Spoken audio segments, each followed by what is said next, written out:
Bienvenidos a la segunda parte de la segunda sesión de la serie Enséñanos a orar, una serie de enseñanzas acerca del Padre Nuestro como la oración modelo del Señor Jesús. En esta sesión vamos a continuar con el tema de los fundamentos de la oración. Es la parte 2 y parte final de esta sesión, los fundamentos de la oración, donde nuestra intención ha sido presentar 6 características que están viendo ahora mismo, 6 características generales, principales acerca de la oración en la Biblia. La semana pasada hablamos de las primeras 3, la parte 1, acerca de que la oración está basada en el pacto, de que está centrada en el templo de Jerusalén y de que la presentamos como ofrenda a Dios de carácter cruciforme o sacrificial. Para los que no hayan visto esta parte 1, pueden ver el video y así pueden seguir el tema que vamos a continuar hoy, donde vamos a hablar de las siguientes 3 características. La número 4, la oración se presenta día y noche con perseverancia, siendo motivados por la fidelidad del Señor al pacto. Característica número 5 es que la presentamos día y noche con una actitud de humildad, fe y rectitud de corazón, reconociendo que el corazón es lo más importante delante del Señor. La 6ª característica es que la oración está enfocada en la venida del Señor, pues esperamos pacientemente por su día. Y eso es lo que vamos a cubrir en esta parte 2 de la sesión 2. Repito, esta es la segunda sesión de las 10 sesiones en total que vamos a hacer. Sin embargo, esta segunda sesión tiene 2 partes o 2 videos distintos, la parte 1 y la parte 2, para que quede claro. Y hoy vamos a terminar esta sesión 2 con la segunda parte de la sesión. Como dijimos en la primera parte, el pacto es la base de todo, es la base de la oración. El templo es el lugar geográfico en torno al cual los creyentes dirigen la oración. Y esto no es solamente algo que corresponde a judíos o al pueblo de Israel, sino que, como vimos en varios pasajes, el templo es la casa de oración para todas las naciones. Y claro está, actualmente no hay un templo en Jerusalén. El templo fue destruido hace siglos y siglos atrás, en el año 70 después de Cristo. Sin embargo, la Biblia y los apóstoles mismos esperaron la restauración de un templo. Y de hecho, por eso ellos mantuvieron, como vimos en la parte anterior, mantuvieron una vida de oración que se mantuvo centrada en el templo de Jerusalén. Y el Señor ha prometido que Él va a restaurar ese templo, ya que ese templo, el templo terrenal, o el templo en la tierra en Jerusalén, es necesario en relación al plan del Señor, al propósito del Señor, el cual va a estar conectado al templo celestial. Hay un templo actual en los cielos, y es ahí de hecho donde se encuentra el Señor Jesús, a la diestra de Dios Padre, y es desde ahí desde donde el Señor gobierna y ejerce autoridad y soberanía sobre los cielos y la tierra, y Él mismo ha determinado que ese templo celestial se conecte a la tierra por medio de un templo terrenal. Y es por eso que parte de la esperanza apocalíptica de la Biblia es la restauración de ese templo, junto con la restauración de la nación de Israel como los administradores principales de ese templo en Jerusalén que va a ser restaurado. Y Ezequiel, por ejemplo, los capítulos finales de la profecía de Ezequiel anuncian cómo va a ser ese templo, y es tan importante que nosotros los creyentes tengamos una perspectiva bíblica acerca de esto, acerca de la restauración del templo. Y tal como Daniel dirigió su oración a este templo, aun cuando el primer templo de Salomón había sido destruido, a pesar de que el templo había sido destruido, Daniel continuó dirigiendo sus oraciones, y los santos, los creyentes en general continuaron dirigiendo su oración hacia el templo o hacia la ciudad de Jerusalén, donde había estado el templo y donde habría de ser restaurado ese templo. Por lo tanto, el templo Y la ciudad de Jerusalén continúa siendo el centro de la esperanza en torno al cual dirigimos la oración, nuestra oración en general. Y claro está el altar que se encuentra en ese templo. Es importante también.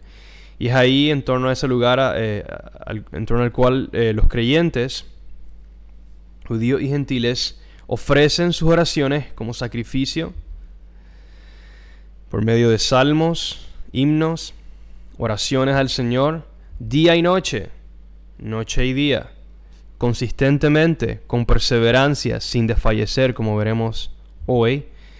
Y lo hacen con una actitud de humildad, rectitud y fe, esperando, anticipando la venida del Señor, el regreso del Señor a su templo, como lo han anunciado las Escrituras. Así que vamos a hablar de este punto número 4. Día y noche ofrecemos la oración al Señor, perseverando sin desfallecer. Así como el fuego del altar, del sacrificio, debía mantenerse encendido continuamente, las Escrituras describen la oración de los justos como continuando día y noche, noche y día, sin cesar. Primera de Reyes 8, 29 y 59 al 60 dice: que tus ojos estén abiertos noche y día hacia esta casa, hacia el lugar del cual has dicho, mi nombre estará allí, para que oigas la oración que tu siervo haga hacia este lugar. Versos 59 y 60. Que estas palabras mías, con las que he suplicado delante del Señor, estén cerca del Señor nuestro Dios día y noche, para que Él haga justicia a su siervo y justicia a su pueblo Israel, según las necesidades de cada día, a fin de que todos los pueblos de la tierra sepan que el Señor es Dios, no hay otro. Es tan interesante el lenguaje de este pasaje. Primero, Salomón invoca al Señor rogándole que Él mantenga su mirada sobre este lugar noche y día, ya que se van a presentar oraciones en este lugar día y noche, continuamente, y que esas oraciones van a estar relacionadas al Señor hacerle justicia a su pueblo Israel. Eso suena de hecho parecido a un pasaje que vamos a leer en unos momentos, Lucas 18, donde el Señor le dice, exhorta a sus discípulos de una manera muy específica. Lo vamos a ver en un momento. Sin embargo, el verso 60 dice que el fin parte del propósito de todo esto es que los pueblos de la tierra, somos usted y yo, nosotros los gentiles, sepamos que el Señor es Dios y no hay otro. Que nos volvamos en relación a este templo, a la oración de este templo día y noche, la respuesta del Señor a esa oración persistente, el resultado final será lo que las Escrituras anuncian, la redención de las naciones, donde globalmente todos los pueblos de la tierra se volverán a Yahweh, el Dios de Israel, a Jesús, el Señor de Israel, y lo adorarán y servirán solo a Él. Primera de Crónicas 9:33 dice que había cantores en el templo, jefes de casas paternas de los levitas que habitaban en las cámaras del templo, libres de todo otro servicio, porque estaban ocupados en su trabajo día y noche. Y vemos cómo el Señor y el rey de Israel insistía en que estos cantores levitas fueran dedicados al Señor y que su trabajo fuera servir al Señor en el templo día y noche en cánticos y oraciones. Y hay un propósito y un porqué detrás de esto. Vamos a hablar de eso en un momento. Nehemías 1, 5 al 6 dice: y dije, te ruego, oh Señor, Dios del cielo, el grande y temible Dios, que guarda el pacto y la misericordia para con aquellos que lo aman y guardan sus mandamientos, que estén atentos tus oídos y abiertos tus ojos para oír la oración de tu siervo, que yo hago ahora delante de ti, día y noche, por los israelitas, tus siervos, confesando los pecados que los israelitas hemos cometido contra ti. Sí, yo y la casa de mi padre hemos pecado. Aquí Nehemías hace una oración que es muy parecida a la oración de Salomón en Primera de Reyes 8, donde él le ruega al Señor: escucha, Señor, responde, Señor, al yo presentar esta oración día y noche, con perseverancia, recordándote continuamente acerca de tu palabra, para que tengas misericordia y perdones a tu pueblo. Por otro lado, el orar día y noche corresponde o es conforme al plan y propósito eterno de Dios, el cual está basado en su pacto con el día y con la noche. Vamos a ver un pasaje muy interesante que va a dar aún mayor luz a esta idea de orar día y noche. Jeremías 33, 20 al 26 dice: así dice el Señor, si ustedes pudieran romper, hablándole a Israel, profeta Jeremías, mi pacto con el día y mi pacto con la noche, establecido en Génesis 1, cuando el Señor creó los cielos y la tierra y puso las lumbreras como señales y todo eso. La interpretación de ese pasaje aquí en Jeremías 33 es que el Señor establece un pacto. Pero esto otro tema para otro día, un tema para otro día.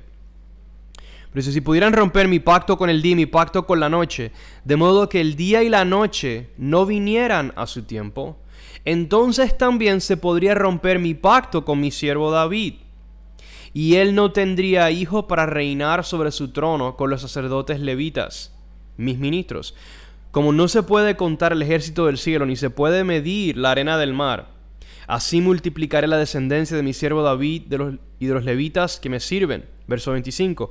Así dice el Señor: si no hubiera permanecido mi pacto con el día y con la noche, y si yo no hubiera establecido las leyes del cielo y de la tierra, como lo dice en Génesis 1, entonces hubiera desechado la descendencia de Jacob y de mi siervo David, para no tomar de su descendencia quien gobernara sobre la descendencia de Abraham, de Isaac y de Jacob. Pero yo restauraré su bienestar y tendré misericordia de ellos. Y este pasaje está muy cargado de significado, pero el punto principal es ver la relación que hay entre esta realidad del pacto que el Señor estableció con el día y con la noche y la oración día y noche. Básicamente, aquellos que oran día y noche y que lo hacen a base del pacto, es decir, confiando que el Señor ha de ser fiel a su palabra, fiel a su pacto, y eso los motiva, eso les da gasolina, por así decirlo, combustible, para ellos continuar orando a Él día y noche y día, porque saben que el Señor ha de ser fiel a su palabra. ¿Por qué lo saben? Que llena de confianza el corazón del israelita, el corazón del creyente que se acerca al Señor de esta manera. Cuando el sol sale en la mañana, cuando la luna alumbra en la noche, conforme a lo que el Señor estableció en Génesis 1, sabemos que el Señor continúa sosteniendo su creación. Sabemos que el Señor continúa siendo fiel a las leyes o a las estipulaciones del pacto con el día y con la noche, las leyes del cielo y de la tierra. Verso 25. Y de la misma manera en que Él es fiel al sostener su creación día tras día y noche tras noche, como lo vemos, repito, al ver el sol brillar, la lluvia caer, la luna resplandecer, las estrellas brillar con hermosura en la noche, y al ver todo lo que transcurre en la creación, momento tras momento, sabemos que Dios en su soberanía y su poder es fiel a ese pacto, y de la misma manera ha de ser fiel al pacto con David, al pacto con su siervo Abraham, con Jacob, y por lo tanto podemos pedir día y noche conforme a ese pacto y a la fidelidad del Señor.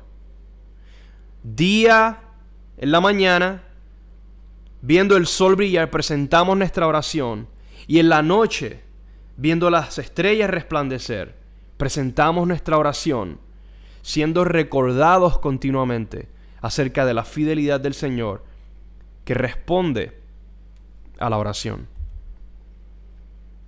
Por lo tanto, la oración ferviente de los creyentes que se ofrece sin cesar día tras día y noche tras noche es un testimonio de fe y esperanza en el Dios del pacto, con absoluta certeza y convicción, suplicamos al Señor y hacemos que Él recuerde sus promesas.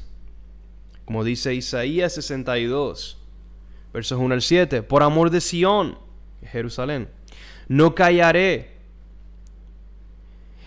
y por amor de Jerusalén no me estaré quieto, hasta que salga su justicia como resplandor y su salvación se encienda como antorcha. Eso significa hasta que se cumplan las promesas. El Señor no estará callado, sino que proclamará y confirmará el pacto por medio de los profetas, y no se estará quieto hasta que todas sus promesas en relación a Sion y Jerusalén se cumplan. Entonces, verso 2, verán las naciones tu justicia y todos los reyes tu gloria. Y esto será en el siglo venidero, cuando el Señor manifieste su gloria, regresando y restaurando a Jerusalén, restaurando al pueblo judío, reuniendo a las naciones en Jerusalén. Y te llamarán con un nombre nuevo que la boca del Señor determinará. Verso 3, serás también corona de hermosura en la mano del Señor y diadema real en la palma de tu Dios. Nunca más se dirá de ti abandonada, ni de tu tierra se dirá jamás desolada, sino que se te llamará, mi deleite está en ella, y a tu tierra prometida, porque en ti se deleita el Señor, y tu tierra tendrá esposo. Y aquí es que viene el verso crucial. Sobre tus murallas, oh Jerusalén, he colocado centinelas. En todo el día y en toda la noche jamás callarán.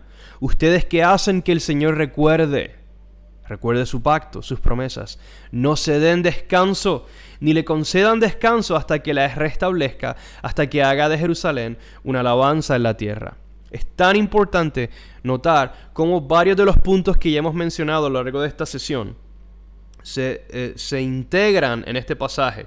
Primero, vemos que la oración, la exhortación a orar, a recordar al Señor, está basada en el pacto con su pueblo.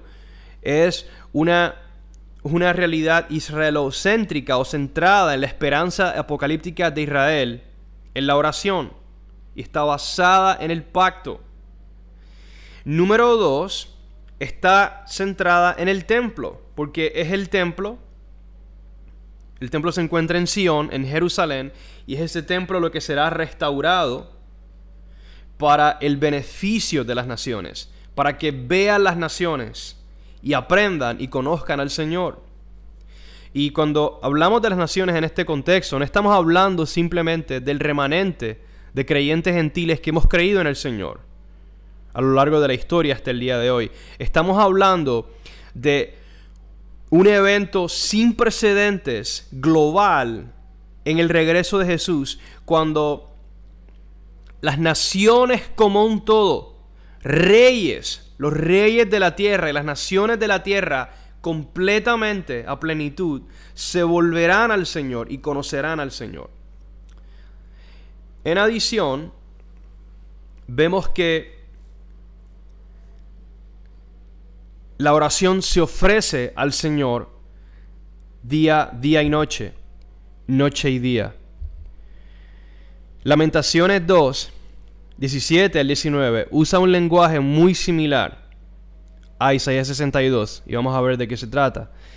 El Señor ha hecho lo que se propuso, ha cumplido su palabra que había ordenado desde tiempos antiguos. Y esto se refiere específicamente a las maldiciones del pacto descritas en pasajes como Deuteronomio 28 al 32.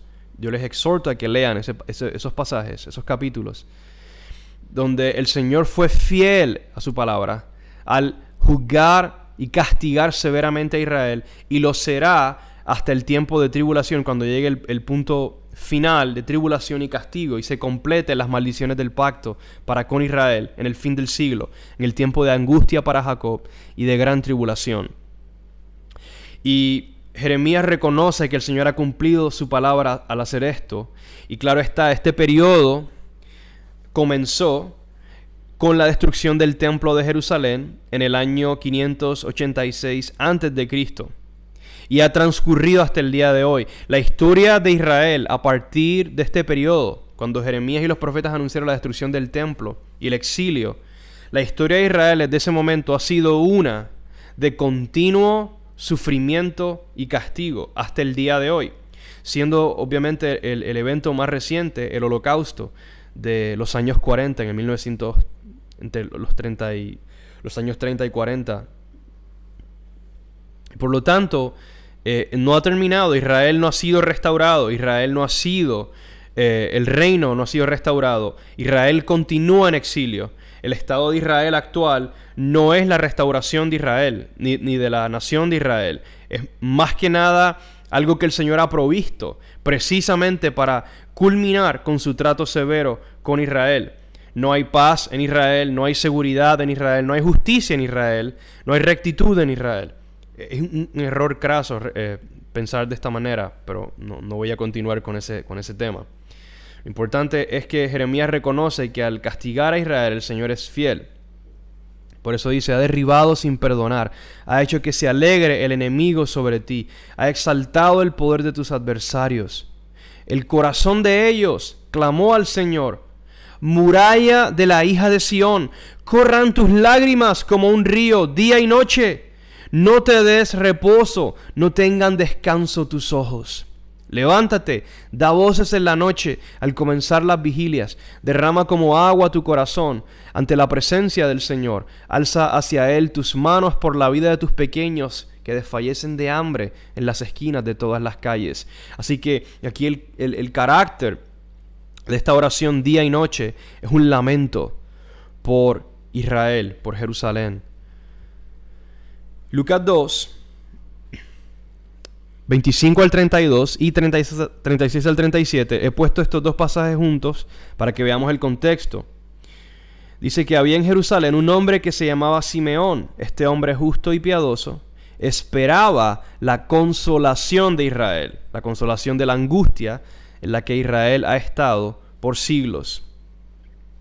Y el Espíritu Santo estaba sobre él, y por el Espíritu Santo se le había revelado que no vería la muerte sin antes ver al Cristo del Señor. Movido por el Espíritu fue al templo. Y ahí es donde él se encuentra con José y María, quienes habían ido al templo a presentar a Jesús. Verso 28. Simeón tomó al niño, a Jesús, en sus brazos y bendijo a Dios diciendo: Ahora, Señor, permite que tu siervo se vaya en paz, conforme a tu palabra, porque mis ojos han visto tu salvación, que es el Mesías, y es el consuelo de Israel. Por lo tanto, las promesas de consuelo y restauración son confirmadas y garantizadas por la primera venida del Mesías. Por eso hay razón para regocijarse en anticipación del cumplimiento de esas promesas y esa salvación en el día del Señor. Dice que el Señor la ha preparado en presencia de todos los pueblos, luz de revelación a los gentiles y gloria de tu pueblo Israel. Verso 36. Y había una profetisa en el templo también, Ana, hija de Fanuel, de la tribu de Aser. Ella era de edad muy avanzada y había vivido con su marido 7 años después de su matrimonio, y después de viuda hasta los 84 años. Nunca se alejaba del templo, sirviendo noche y día con ayunos y oraciones. Muy importante ver lo que está ocurriendo aquí. Ana fue una mujer que se dedica al Señor en oración y ayunos día y noche, noche y día. Y es importante reconocer también que el ayuno, como vamos a ver en un momento, siempre está relacionado a la humillación y el lamento. Porque Israel, claro está, específicamente en ese momento histórico del primer siglo, estaban bajo la opresión de los romanos. Y por eso ellos esperaban la consolación de Israel. Y la continúan esperando los justos.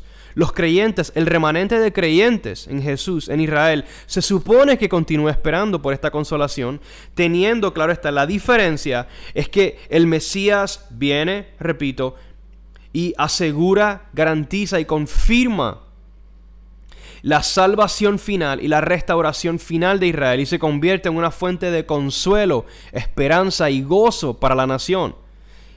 Y por lo tanto el Mesías mismo es el Evangelio que ellos reciben. Sin embargo, Ana estaba dedicada al Señor en oración y ayuno día y noche. Y ella reconoce, al igual que Simeón, a Jesús como el Mesías, como la salvación que tanto Israel esperaba. El llamado y ejemplo de Jesús y sus apóstoles. El Señor Jesús y sus apóstoles vivieron con esa misma convicción de los profetas y nos llamaron a la perseverancia y la oración, sabiendo que esa perseverancia no viene por instinto, sino por instrucción. En Lucas 18, versos 1 al 8, Jesús les contó una parábola para enseñarles que ellos debían orar en todo tiempo y no desfallecer.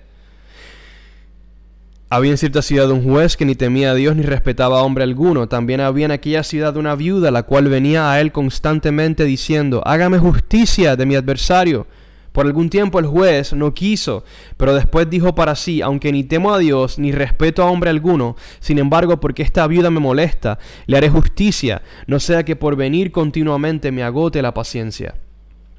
El Señor dijo: escuchen lo que dijo el juez injusto. Y esto crea un contraste absoluto entre Dios y el juez justo. Dice: ¿y no hará Dios justicia a sus escogidos que claman a Él día y noche? ¿Se tardará mucho en responderles? Les digo que pronto les hará justicia. Se refiere a la justicia que el Señor hará en el día del Señor. No obstante, cuando el Hijo del Hombre venga, ¿hallará fe en la tierra? En otras palabras, ¿hallará el Señor aquellos que perseveren en la fe hasta el fin, expresando esa fe en oración día y noche, clamando por la justicia que vendrá en el día de salvación, el consuelo que vendrá, la resurrección que vendrá, la restauración que vendrá, la redención que vendrá en el día de salvación? Y aquellos que tienen verdadera fe van a expresar esa fe y esa confianza y certeza en Dios por medio de clamar a Él día y noche. Y el Señor le enseña a sus discípulos esto. Varios pasajes acerca de esto. En Lucas 6, el Señor se va al monte y pasa toda la noche en oración a Dios. En Lucas 21:36 le dice a sus discípulos: pero velen en todo tiempo, orando en todo tiempo, para que tengan fuerza para escapar de todas las cosas que están por suceder y puedan estar en pie delante del Hijo del Hombre. Y Lucas 21, claro está, habla de un contexto apocalíptico acerca del fin de los tiempos, el día del Señor. En Hechos 1, verso 14, dice: todos estos, los discípulos, estaban unánimes, entregados de continuo a la oración, junto con las mujeres y con María, la madre de Jesús, y con sus hermanos. Así que los discípulos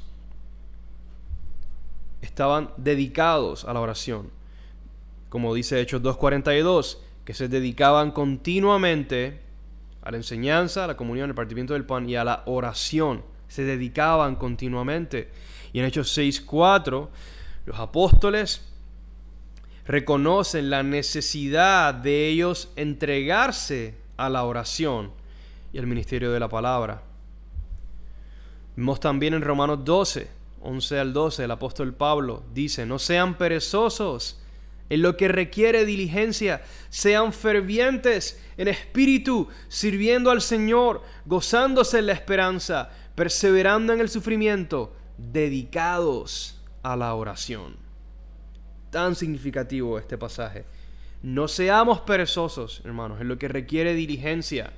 Apaguemos el televisor, echemos a un lado las telenovelas o cualquier otra tontería que ocupa nuestro tiempo, consume nuestra energía, y dediquémonos a aquello que tiene verdadera relevancia y prioridad, como la oración.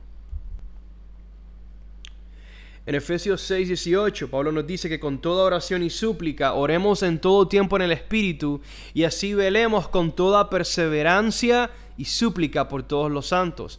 Así que vemos cómo la idea de orar en todo tiempo, de estar dedicados a la oración continuamente, tiene que ver con perseverancia. Con perseverancia. Reconocemos, nos mantenemos creyendo en las promesas y oramos a base de esas promesas. Por eso Colosenses 4:2 nos dice: perseveren en la oración, velando en ella con acción de gracias. La oración requiere perseverancia, consistencia.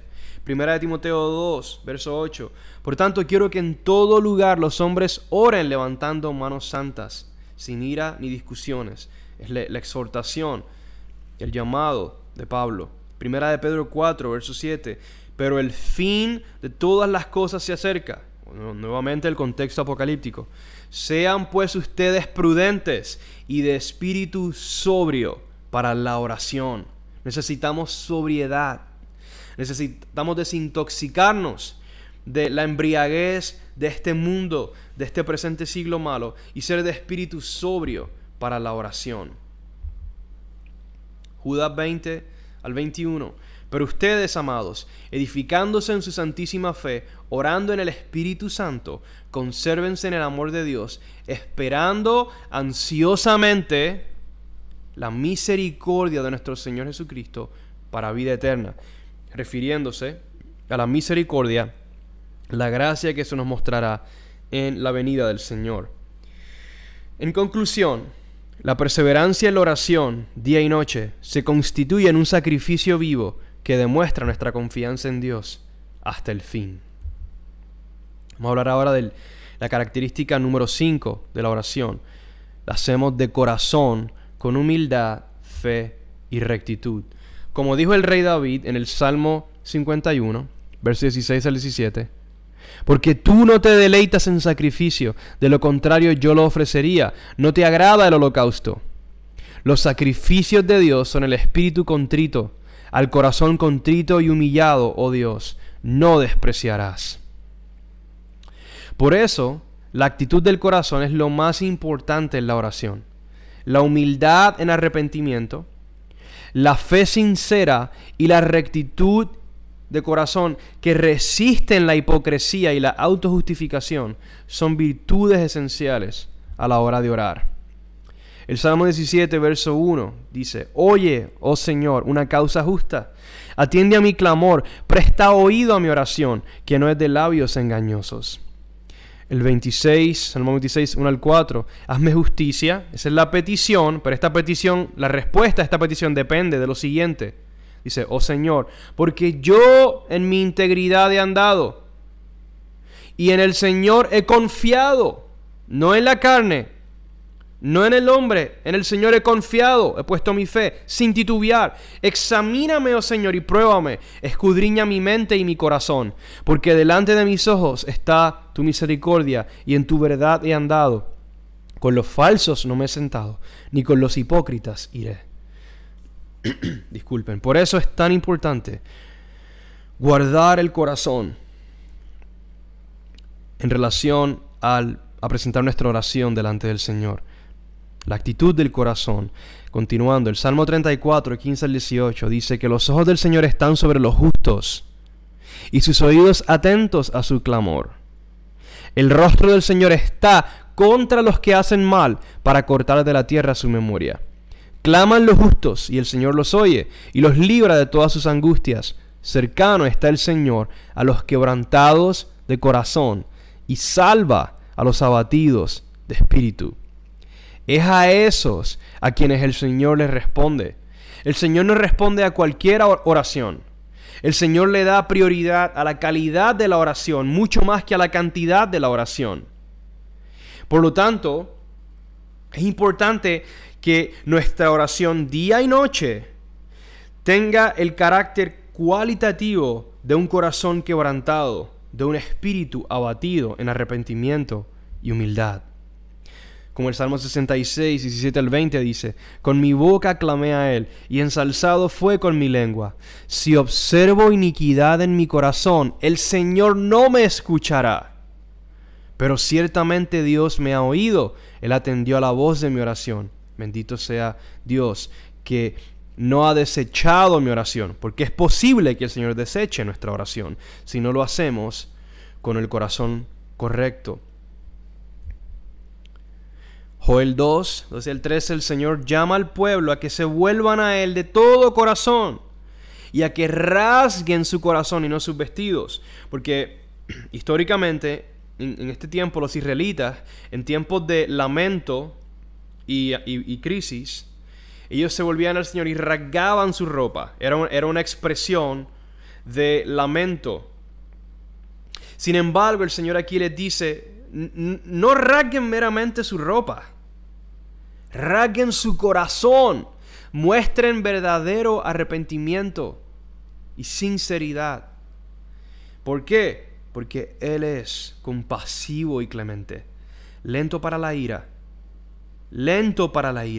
abundante en misericordia, y se arrepiente o se vuelve de infligir el mal. Simplemente lo que significa esa última frase, para aclarar y que aquellos que digan, el Señor se arrepiente, a lo que se refiere simplemente es que el Señor pudiera decretar juicio sobre un individuo o una ciudad o quien sea, mas si aquellos sobre quienes se ha decretado ese juicio se vuelven a Él en verdadero arrepentimiento, el Señor es capaz de cambiar su mente, de cambiar su idea original de infligir mal. Eso es todo lo que significa. Y hay varias historias en la Biblia que ilustran esto. Continuando con la actitud del corazón, Lucas 18, 9 al 14, un pasaje muy importante que de hecho está relacionado al que leímos anteriormente en los versos 1 al 8, Lucas 18, 1 al 8. Pero el 9 al 14 dice, dijo también Jesús esta parábola a unos que confiaban en sí mismos como justos, autojustificación, y despreciaban a los demás. 2 hombres fueron al templo a orar, uno era fariseo y el otro recaudador de impuestos. El fariseo, puesto en pie, oraba para sí de esta manera: Dios, te doy gracias porque no soy como los demás hombres, estafadores, injustos, adúlteros, ni aun como este recaudador de impuestos. Yo ayuno 2 veces por semana, doy el diezmo de todo lo que gano. Pero Jesús dice que el recaudador de impuestos, de pie y a cierta distancia, no confiado de sí mismo, no quería ni siquiera alzar los ojos al cielo, sino que se golpeaba el pecho diciendo: Dios, ten piedad de mí, pecador. Les digo que éste descendió a su casa justificado, pero aquel no. Porque todo el que se engrandece será humillado, pero el que se humilla será engrandecido. Importantísimo en relación a la oración. Y claro está, nos humillamos. ¿Por qué? Porque sabemos que el día del Señor está cerca. Porque nuestra oración, como la de estos hombres, está orientada o enfocada en ese día, en el día del Señor. Y no queremos ser hallados como pecadores en ese día, sino queremos ser justificados delante de Dios. Y claro está, sabemos que esa justificación viene por medio de la fe y el arrepentimiento en el Señor Jesús, quien derramó su sangre para que seamos justificados, ser hallados justos en ese día. Primera de Pedro 3, 7 al 12, bien particular este pasaje. Pedro le dice a los maridos, dice: ustedes, maridos, igualmente convivan de manera comprensiva con sus mujeres, como con un vaso más frágil, puesto que es mujer, dándole honor por ser heredera como ustedes de la gracia de la vida, para que sus oraciones no sean estorbadas. En conclusión, sean todos de un mismo sentir, compasivos, fraternales, misericordiosos y de espíritu humilde, no devolviendo mal por mal, sino más bien bendiciendo, pues fueron llamados con el propósito de heredar bendición, porque el que desea la vida y amar y ver días buenos, refrene su lengua del mal y sus labios no hablen engaño. Apártense del mal y haga el bien, busque la paz y sígala, porque los ojos del Señor están sobre los justos y sus oídos atentos a sus oraciones. Pero el rostro del Señor está contra los que hacen el mal. Y aquí Pedro está citando el Salmo 34 que leímos hace un momento. Así que, maridos, tratemos bien a nuestras mujeres, seamos comprensivos con ellas, no seamos abusivos, porque de lo contrario, nuestras oraciones no van a ser escuchadas por Dios. Y también seamos humildes unos con otros, para que los oídos del Señor estén atentos a nuestras oraciones. Esto es tan importante porque la oración no es una fórmula mágica. En la oración no estamos tratando de convencer o manipular a Dios. nos estamos acercando a Él, repito, y nos estamos ofreciendo a Él en humildad, como sacrificio, en arrepentimiento, esperando que Él en su gran bondad nos conceda lo que le pedimos. Y hay una falsa enseñanza, yo no sé cuán prominente sea en el mundo hispano, pero en los Estados Unidos se ha hecho muy prominente, donde se le está enseñando, falsos maestros le están enseñando a los creyentes que esta idea de pedir a Dios y de humillarse delante de Dios no es muy correcta, porque nosotros somos hijos y como hijos nos merecemos lo que sea que Dios nos quiere dar en Cristo y no sé qué. Una lógica absolutamente ilógica y antibíblica, que echa a un lado la humillación, el quebranto de espíritu al cual somos llamados al acercarnos a Dios. Así que si usted escucha ideas como esa, sacúdalas, échelas a un lado, no se trague ese cuento, porque no es bíblico, es falso. Nosotros, aún como hijos del Señor, tenemos que humillarnos delante del Señor. Ese pasaje que leímos en la primera parte de esta sesión, donde Jesús mismo se humilla delante del Padre y con lágrimas y gemidos, y por causa de su temor reverente, recibe respuesta de Dios y es vindicado por Dios en la resurrección, como dice Hebreos. Si Jesús se humilla delante del Padre, si aquel que Dios hecho hombre se humilla, ¿cuánto más nosotros habremos de humillarnos delante de Dios? Así que no confundamos la gimnasia con la magnesia, no distorsionemos las Escrituras. Una breve exhortación en relación a esa falsa enseñanza. La actitud del corazón y el ayuno, la inclinación arrogante y perversa de nuestro corazón impide muchas veces que podamos ofrecer una oración aceptable al Señor. Es en momentos así donde el ayuno se convierte en un medio esencial para afligir nuestra alma o nuestra vitalidad o deseos y humillarnos delante de Dios. Levítico 16, 29 al 31, este capítulo es acerca del día de expiación. Y esto será para ustedes un estatuto perpetuo en el mes séptimo a los 10 días del mes, que es el día de expiación. Era el día donde el único día del año donde se le permitía al sumo sacerdote entrar al lugar santísimo, presentar la sangre de los sacrificios sobre el propiciatorio en el lugar santísimo, de manera tal que los pecados de la nación fueran perdonados. Pero en relación a esos sacrificios y a el perdón de los pecados, el Señor llama al pueblo a que humillaran sus almas con ayuno. Claramente se refiere al ayuno, como otros pasajes lo hacen evidente. Dice: no harán obra alguna, ni el nativo ni el extranjero que reside entre ustedes, porque en este día se hará expiación para ustedes, para que sean limpios. Serán limpios de todos sus pecados delante del Señor. Será para ustedes día de reposo, de descanso solemne, para que humillen sus almas en estatuto perpetuo. Ese estatuto perpetuo, perdón. Y repito, el humillar el alma era por medio del ayuno. El pueblo no comía. Hasta el día de hoy el pueblo judío practica esto. No con el corazón correcto, tristemente. A menos de que sean creyentes, claro está. Salmo 35, verso 13. Pero yo, cuando ellos estaban enfermos, vestía de cilicio, humillé mi alma con ayuno, y mi oración se repetía en mi pecho. Vemos cómo el alma se aflige y se humilla por medio del ayuno. El ayuno, hermanos, no importa cómo lo querramos ver, siempre va a estar dirigido a esto, a la humillación delante del Señor. El ayuno siempre va a ser incómodo y va a doler en el sentido físico, precisamente porque estamos humillando nuestra alma, los apetitos de nuestra alma, nuestra vitalidad. El alma se refiere a nuestra vitalidad, el hecho de que somos un alma viviente, al tener espíritu y aliento de vida en nuestro cuerpo.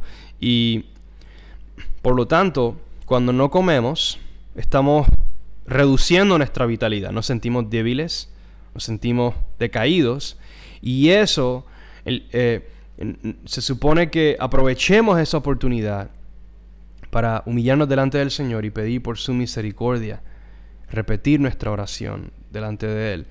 Esdras 8:21 dice que Esdras proclama un ayuno para que el pueblo se humillara delante de Dios. Así que vemos esta relación directa que hay entre el ayuno y la humildad, o el ayuno y la humillación. Y claro está, nosotros pudiéramos también distorsionar el propósito del ayuno, y como Jesús recalcó en cuanto a los fariseos, inclusive utilizar el ayuno como un medio de autoexaltación en lugar de autohumillación. Pero claro está, no queremos hacer eso. Queremos hacer el ayuno correcto, con el corazón correcto, y dejar que el ayuno obre su efecto en nosotros al humillarnos delante de Dios. Daniel 9, Daniel se vuelve en oración y súplicas a Dios en ayuno, cilicio y ceniza, y hace confesión y confiesa su pecado y el pecado de la nación en ayuno, en humillación. El ayuno junto con la oración se hacen aún más urgentes y relevantes ante la venida del día del Señor. Como dice Joel 1, 14 al 15, promulguen o proclamen ayuno, convoquen asamblea, congreguen a los ancianos y a todos los habitantes de la tierra en la casa del Señor su Dios, y clamen al Señor: ¡ay de ese día! Porque está cerca el día del Señor, y vendrá como destrucción del Todopoderoso. A una hora, declara el Señor, vuelvan a mí de todo corazón, con ayuno, llanto y lamento. Así que vemos cómo el ayuno, en conjunto con la oración, son una herramienta para humillarnos delante del Señor a la luz del día, de su día, el día del Señor, a fin de que obtengamos misericordia del Señor al arrepentirnos y ser justificados por medio de la cruz, al humillarnos delante del Señor en ayuno. La búsqueda de todo corazón. Aquellos que se humillan delante de Dios son también quienes lo buscan de todo corazón, y son estos quienes hallarán respuesta de parte del Señor. Proverbios 8:17 dice: amo a los que me aman, y los que me buscan con diligencia me hallarán. Primera de Crónicas 16, 10 al 11. Gloríense en su santo nombre, alégrese el corazón de los que buscan al Señor. Busquen al Señor y su fortaleza, busquen su rostro continuamente. Segunda de Crónicas 15, 1 al 2. El Espíritu de Dios vino sobre Azarías, hijo de Obed, y salió al encuentro de Asa y le dijo: óiganme, Asa, y todo Judá y Benjamín, el Señor estará con ustedes mientras ustedes estén con Él, y si lo buscan, se dejará encontrar por ustedes. Pero si lo abandonan, lo contrario a buscar al Señor, Él los abandonará. Y vemos cómo la oración es uno de los medios principales de buscar al Señor, de buscar sus caminos, de buscar su misericordia, su favor, su perdón, su fortaleza, para perseverar, su rostro en el santuario.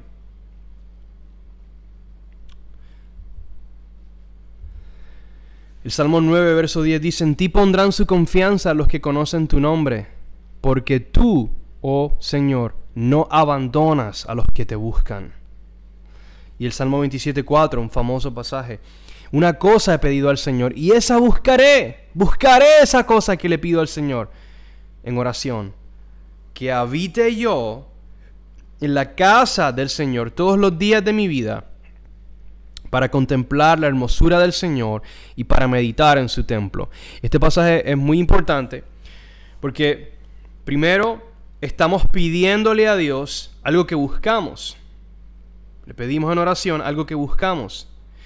Y eso que buscamos está centrado en el templo, en la casa del Señor. Es decir, buscamos al Señor en su casa, en oración, en su casa de oración, para contemplar la hermosura del Señor. Y el cumplimiento final de esta petición va a ser, de hecho, en la resurrección de los muertos, cuando el Señor le permita a los creyentes entrar a su casa, el templo, y ver su gloria y su hermosura en ese templo. Por eso, por ejemplo, Jesús dice en Mateo 5, benditos o bienaventurados los de corazón puro, porque ellos verán a Dios en Sión. Esa es la esperanza central de los justos, es ver al Señor. Y esto no es simplemente una pequeña impresión en nuestra mente, es literalmente ver a Dios cara a cara. Y esa búsqueda nos lleva a una vida de oración en torno a esa esperanza. Jeremías 29, 12 al 13. Dice, ustedes me invocarán en oración y vendrán a rogarme y yo los escucharé. Me buscarán y me encontrarán cuando me busquen de todo corazón. Así que la oración no solo la presentamos día y noche, no solo la presentamos con corazón humilde, sino con todo nuestro corazón. Con todo nuestro corazón. Buscamos fijar nuestro corazón completamente cada día, sabiendo que el Señor responderá a nuestro clamor. Hebreos 11, verso 6 dice que sin fe es imposible agradar a Dios. Porque es necesario, escuchen esto, es necesario que el que se acerca a Dios en oración crea que Él existe y que recompensa a los que lo buscan. Recompensa a los que lo buscan. Y el paréntesis es muy importante porque esto de que crea que Él existe no se refiere principalmente a una existencia ontológica. Ontológico se refiere a la persona o el ser de Dios. Hoy en día hay mucha gente que se consideran ateos, es decir, que ellos no creen que exista ningún tipo de Dios. Obviamente algo que es absolutamente absurdo, pero no es a este tipo de idea a lo que se refiere este pasaje. En la antigüedad, para la gente en este tiempo, la existencia de algo o alguien no era algo ontológico, no se refería al ser o a la persona de ese alguien. Se refería más bien a lo que esa persona hacía o no hacía. En otras palabras, se refiere más a existencia práctica. Por lo tanto, esto pudiera traducirse: es necesario que aquel que se acerca a Dios crea que Él actúa. Porque, de hecho, en Hebreos 11, Pablo se dirige a creyentes judíos. Ellos afirmaban la existencia de Dios. Ellos no tenían duda alguna acerca de la existencia de Dios. El conflicto entraba cuando ellos creían o no, o confiaban o no, que el Señor habría de actuar y de obrar y de, por lo tanto, demostrar su existencia de esa manera al salvar e intervenir por su pueblo. Pueden ver pasajes como Isaías 40 para que vean a qué se refiere esto. La característica final, número 6, el día del Señor, el enfoque de la oración. Así como dijimos acerca del Padre Nuestro, la oración en la Biblia tiene un enfoque apocalíptico en torno a la venida del día de Dios. Los justos esperan pacientemente y piden incesantemente por la vindicación y recompensa que vendrá en ese día. Salmo 7, 6 al 9 dice: levántate, oh Señor, en tu ira, álzate contra la furia de mis adversarios y despiértate en favor mío. Verso 7, que te rodee la asamblea de los justos y tú en lo alto regresas sobre ella. El Señor juzga a los pueblos.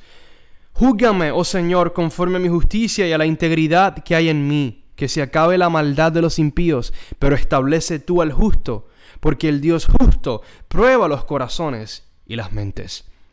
Así que este pasaje, como los que vamos a ver ahora, reflejan esta orientación, este enfoque apocalíptico en torno al regreso del Señor, a la venida del Señor, al Señor levantándose y viniendo a la tierra desde el cielo en su ira en el día del Señor para vindicar al justo, para salvar al justo, para hacer juicio.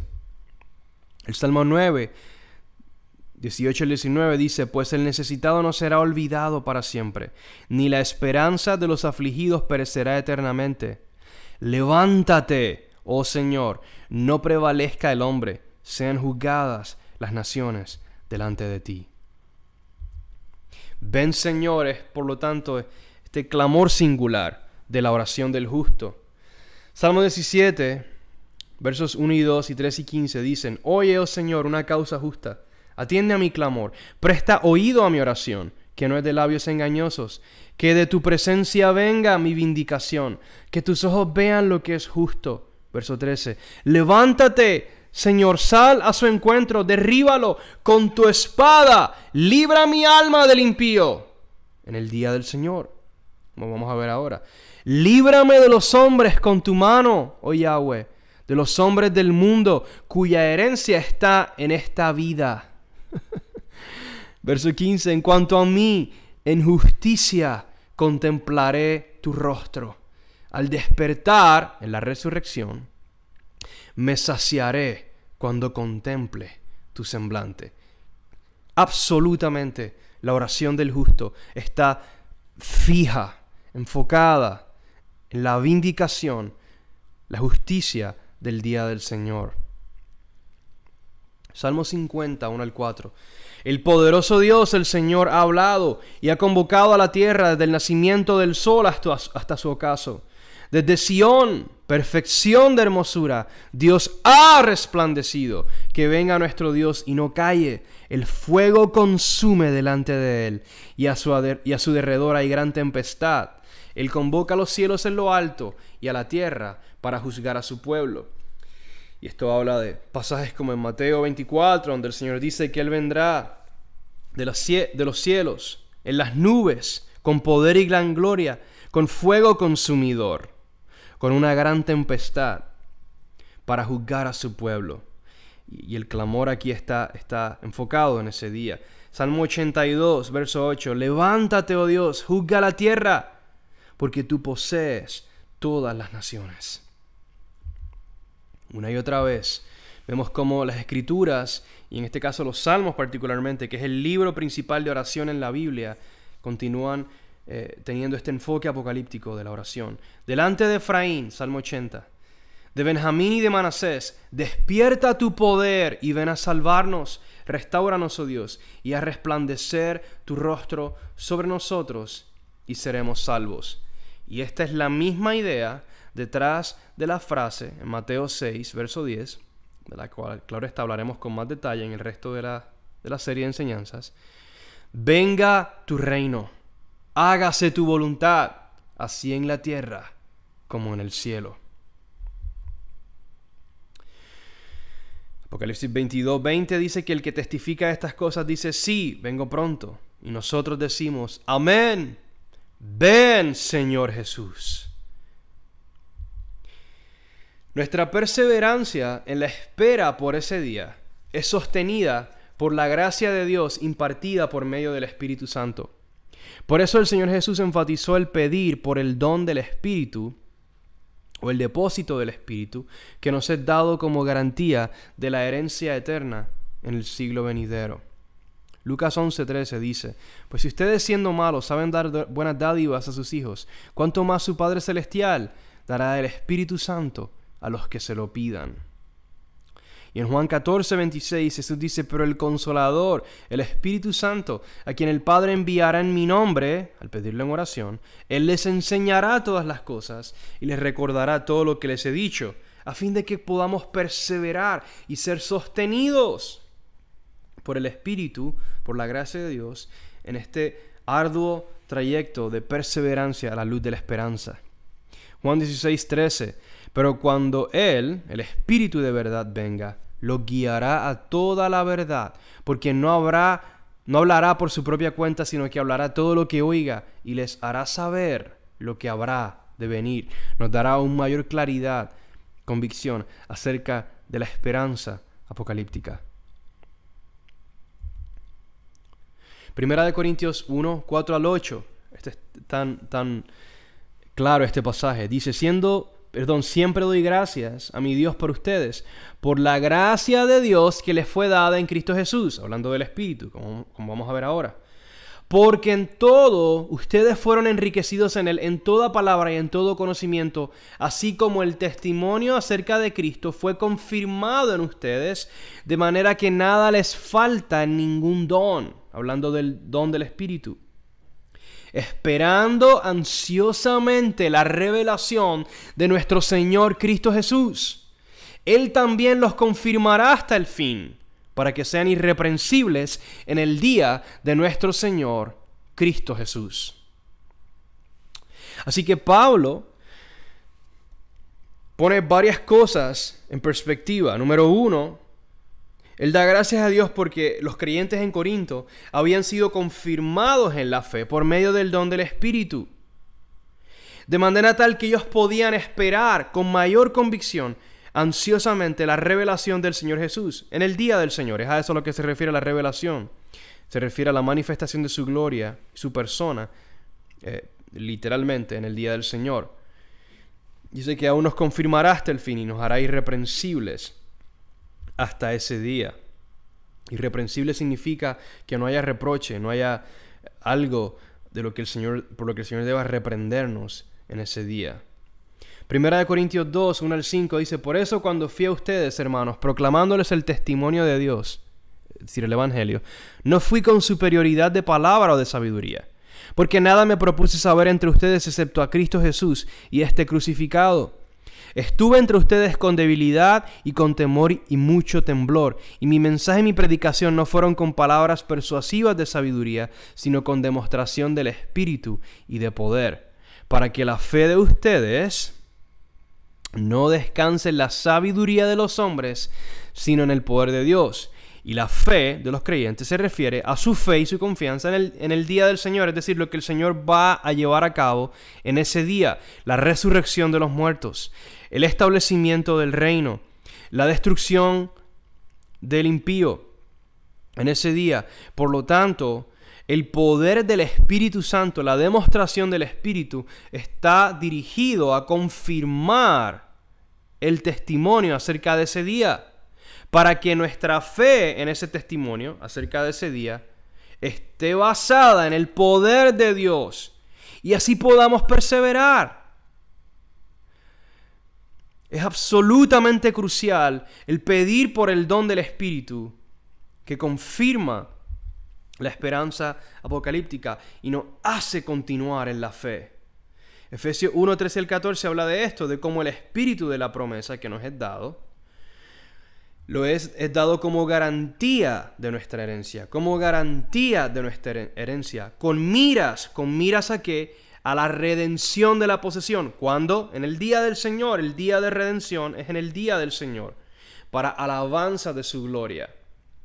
Así que esto es tan importante porque ha habido tanta confusión en cuanto al rol de las primicias del Espíritu en esta vida, en este siglo. Y mucha gente lo iguala con el siglo venidero o con el establecimiento del reino. El reino no es igual al depósito del Espíritu y las primicias del Espíritu. Las primicias del Espíritu confirman o demuestran la certeza de la venida de ese reino. No podemos confundir una cosa con la otra, porque primero que nada reduciríamos la verdad magna y gloriosa del reino venidero a señales y a cosas limitadas en este siglo, y por lo tanto no sacaríamos provecho del precioso don de las primicias del Espíritu. Es decir, la confusión de pensar que las primicias del Espíritu son otra cosa que no son, hacen que no dé fruto al máximo esas primicias del Espíritu en nuestro corazón, al fortalecer nuestro corazón en la fe. Primera de Corintios 14, verso 13 al 4, Pablo dice que el que profetiza por el Espíritu habla a los hombres para edificación, exhortación y consolación. El que habla en lenguas a sí mismo se edifica, pero el que profetiza edifica a la iglesia. Exhorta, consuela. El poder del Espíritu en la profecía trae consolación o ánimo al corazón para perseverar en la fe del Evangelio. Finalmente, el Espíritu Santo de Dios es el agente principal quien testifica con poder acerca de la gloria que vendrá en ese día. Mateo 10, 16 al 20 dice: miren, yo los envío como ovejas en medio de lobos. Por tanto, sean astutos como las serpientes e inocentes como palomas. Dice, pero cuídense, los entregarán a los tribunales, los azotarán en las sinagogas, serán llevados a gobernadores como un testimonio a ellos y a los gentiles. Pero cuando los entreguen, no se preocupen de cómo o qué hablarán, porque a esa hora se les dará lo que habrán de hablar, porque no son ustedes los que hablan, sino el Espíritu de su Padre que habla en ustedes. Por lo tanto, este testimonio dependía del don del Espíritu. Lo mismo vemos en Juan 15, 26 al 27. Cuando venga el Consolador, a quien yo enviaré del Padre, es decir, el Espíritu de verdad que procede del Padre, Él dará testimonio de mí. Y ustedes también darán testimonio de mí, porque han estado junto a mí desde el principio. En Hebreos 2, 2 al 4, dice: porque si la palabra hablada por medio de ángeles, hablando de la ley, en Sinaí, resultó ser inmutable, y toda transgresión y desobediencia recibió una justa retribución, ¿cómo escaparemos nosotros si descuidamos una salvación tan grande en el día del Señor? Porque esa salvación, como vamos a ver ahora, fue anunciada primeramente por medio del Señor, nos fue confirmada por los que la oyeron. Dios testificó junto con ellos, tanto por señales como por prodigios, y por diversos milagros, y por dones repartidos del Espíritu Santo, según su propia voluntad. Muchos puntos importantes aquí. Número 1, la salvación ha sido proclamada, no ha sido ejecutada. La salvación bíblica es futura. El día de salvación es un día futuro en el día del Señor. Eso es muy importante. Y esa salvación fue anunciada por el Señor y los apóstoles, porque esa salvación es la proclamación del Evangelio, la venida del reino, la venida de la resurrección, la redención, la restauración de Sión, la luz a los gentiles, la redención de las naciones, todo este paquete de promesas que es anunciada y confirmada por el Señor. Y es confirmada principalmente por medio de las señales, los prodigios, los milagros, las manifestaciones de poder, los dones del Espíritu Santo, según la voluntad del Señor. Y quiero hacer hacer un comentario breve acerca de esto. Así que el Espíritu Santo se manifiesta según su propia voluntad. Y esto es importante tanto para aquellos que somos más carismáticos y anhelamos el mover del Espíritu. Hermanos, nosotros no manipulamos ni podemos producir las manifestaciones del Espíritu por nuestra propia cuenta. Ocurren conforme a su voluntad. Por otro lado, aquellos que niegan la manifestación del Espíritu tratan de controlar al Espíritu de la misma manera, pero en este caso, al negar que Él sí pueda manifestarse según su propia voluntad. Es importante reconocer este punto. Primera de Juan 5, 7 al 8. Porque 3 son los que dan testimonio en el cielo: el Padre, el Verbo y el Espíritu Santo, y estos 3 son uno. Y 3 son los que dan testimonio en la tierra: el Espíritu, el agua y la sangre, y los 3 concuerdan. Por último, Apocalipsis 3:22.